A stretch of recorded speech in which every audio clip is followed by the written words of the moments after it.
Archaeology department వాళ్ళు survey చేసిన తర్వాత కూడా ఇక్కడ ఉన్న విషయం ఏంటనేది వాళ్ళకి అర్థం కాలేదు. హాయ్ హలో అండి, అందరూ ఎలా ఉన్నారు? Welcome back to my channel. Bengaluru temple సిరీస్లో ఇది పార్ట్ 15th వీడియో అనమాట. ఈ వీడియోలో నేను చూపిస్తున్న టెంపుల్ పేరు శ్రీ దక్షిణముఖి నందితీర్థ కళ్యాణి క్షేత్ర.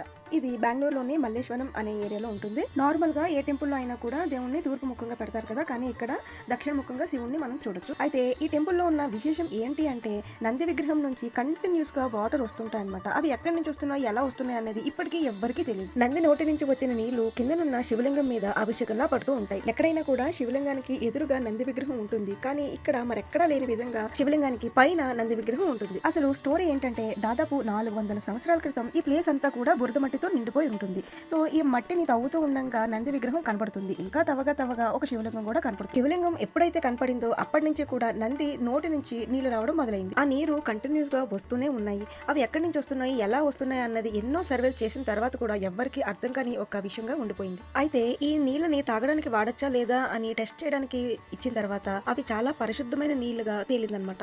ఈ నీళ్లు తాగడం వల్ల అన్ని రోగాలు పోతాయని, ఇంకా ప్రతి శుభకార్యాల్లోనూ పూజలు చేయడానికి ఈ నీళ్ళని ఉపయోగిస్తే మంచి జరుగుతుంది అని ఇక్కడ వాళ్ళు బాగా నమ్ముతూ ఉంటారు. లాస్ట్ వీడియోలో నేను ఒక అమ్మవారి టెంపుల్ చూపించాను, దానికి ఆపోజిట్ లోనే ఈ టెంపుల్ ఉంటుంది. ఇంకొక వీడియోతో మళ్ళీ కలుస్తాను. This is Sneha. Thanks for watching.